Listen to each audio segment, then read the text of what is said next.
ঘোষণা দিয়ে অ্যাকশনে নেমেছে সিলেট সিটি কর্পোরেশন কর্তৃপক্ষ। আবারও দখল হওয়া মহানগরের সড়ক ফুটপাত থেকে ভ্রাম্যমাণ ক্ষুদ্র ব্যবসায়ীদের উচ্ছেদে রবিবার বেলা 11:30 থেকে অভিযানে নামে সিসিকের টিম। আজ নগর ভবন প্রাঙ্গণ থেকে শুরু করে আম্বরখানা পর্যন্ত এই অভিযান পরিচালিত হয়। অভিযানে নেতৃত্ব দেন সিসিকের প্রশাসক ও সিলেট বিভাগীয় কমিশনার আবু আহমেদ সিদ্দিকী।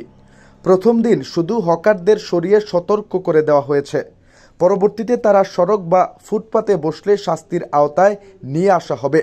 এ সময় তিনি সাংবাদিকদের বলেন, সিলেট শহরের ফুটপাত ও সড়ক অবৈধভাবে দখল করে ব্যবসা করছেন ভ্রাম্যমাণ ক্ষুদ্র ব্যবসায়ীরা, অথচ তাদের জন্য লালদিঘির পারস্থ অস্থায়ী হকার মার্কেটের খালি স্থানে ব্যবসা পরিচালনার ব্যবস্থা করে রেখেছে সিলেট সিটি কর্পোরেশন।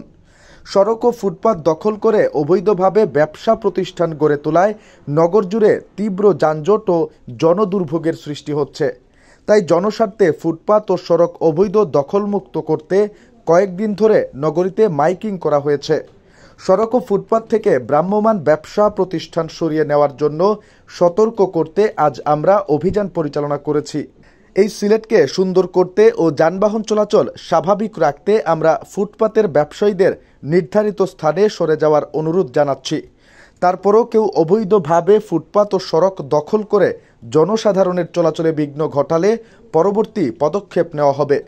অবৈধ দখলমুক্ত না হওয়া পর্যন্ত নিয়মিত এই অভিযান অব্যাহত থাকবে।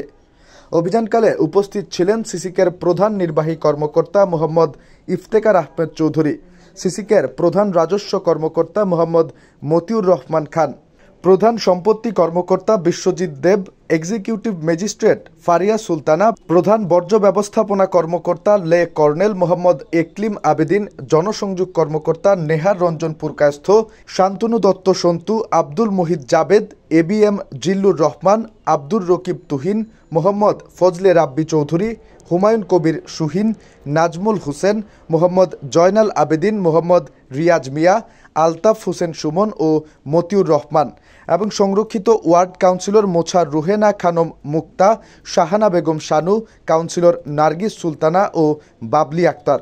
অভিযানে সহযোগিতা করে সেনাবাহিনীর একটি টিম।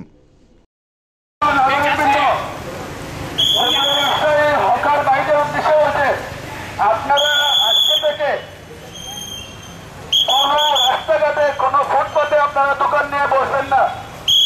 আপনাদেরকে অনুরোধ করে বলে যাচ্ছি, মালামাল রাখবেন না। জনগণের জন্য ফুটপাত উন্মুক্ত রাখবেন। দয়া করে জনগণের জন্য ফুটপাত